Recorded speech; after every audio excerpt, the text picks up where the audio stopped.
This is my view on Sine Mora X. There was an original one called Sine Mora, but the developers released an upgrade version called the Sine Mora X, and I'm gonna cover Sine Mora X. It was developed on 8th August 2017. Developed by Digital Reality and Grasshopper Manufacture. The living people of Sine Mora X are either some kind of an animal, or they are robotics. There are animals like flies, but that's the only thing we kinda see in this game. Most bullet hell game run on a system where you die. One shot, that's it. But in Sine Mora X, they run a bit differently. You take damage, you just lose some time. There's no big penalties. The only time you really die is when you actually run out of time. You have a time limit set to beat the stage. By killing enemies or collecting 2 types of power tokens, you can get additional time.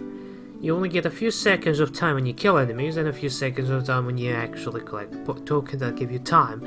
But there's also another kind of token that is basically a save measure. In case you run out of all of your time, it gives you additional 10 seconds right there and then. There is only 3 player ships you can choose from: Mirage 96, PS4VR Soprano and GE22 Liberator. This game has different collectibles you can take. The firepower, which gives you more damage and more different attack variables when you collect more of them, from 1 to 10. You already get 1 already, but you can get up to 10 max. Shielded protects you and gives you invisible frames when you take damage.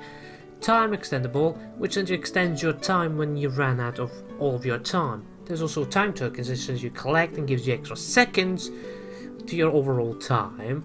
You also have replenishable gauge, which replenishes the gauge of your capsules. Then there's also sub-weapon stocks, which can replenish your stock of your sub-weapon.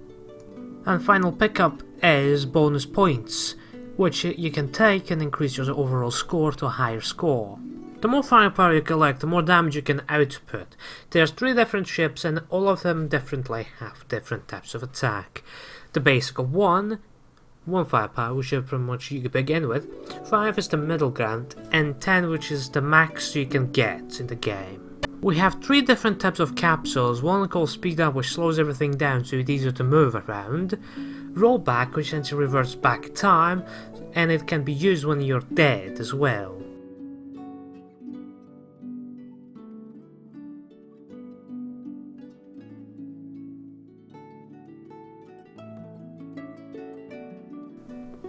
And the third ability is Reflect, which essentially reflects oncoming projectiles back at the enemy.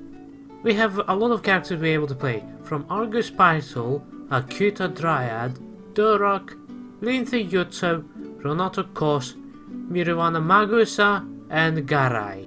Each of these characters has a special ability, like Seeker Missile, Azimuth Battery, 0862 Sonic Sword, Zaboth Driller, Punk Spirit, Geminin Drone,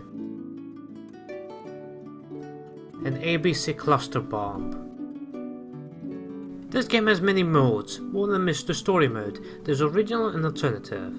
Each of these 2 modes has a normal difficulty and challenging difficulty, and there's 2 cooperative modes available as well, which I could not have tried out yet because I didn't have anyone to try it with. Arcade mode is basically you go through the whole game and see how far you can last and what score you can get.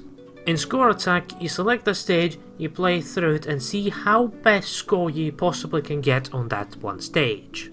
Boss training mode is basically when you reach a particular boss and you can't beat him, you can able to go to this mode and train against him, or you just want to do a boss rush, you also can do that in boss training. Select individual bosses and fighting against them and finding their weakness, their attack pattern, so you can fight them much better. And you also can select what level of firepower you want, how many sub-weapon stocks you have available, your characters of choice and your ship of choice. There's also challenge mode, which is the most challenging part about the whole game. Some of the challenges can be from really easy to particularly impossible for many hours. I broke my head trying to win some of them a lot, and I tell you this, if you like hard challenge, you're gonna love this mode more than anything else. The game has a lot of set pieces taking place, from being above water, underwater, in the mountains, in the city.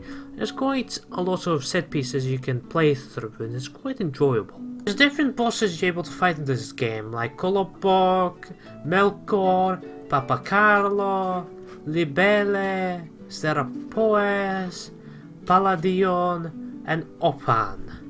All of these bosses are distinct from each other, so you don't feel like you're fighting the same type of boss, which is a little bit reskinned, a little bit harder.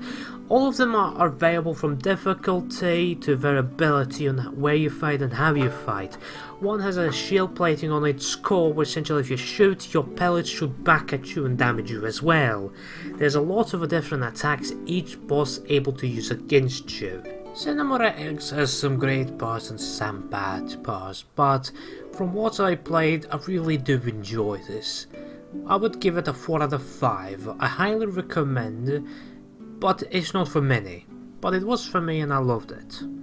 And this was my review of Sine Mora X. Thank you for listening.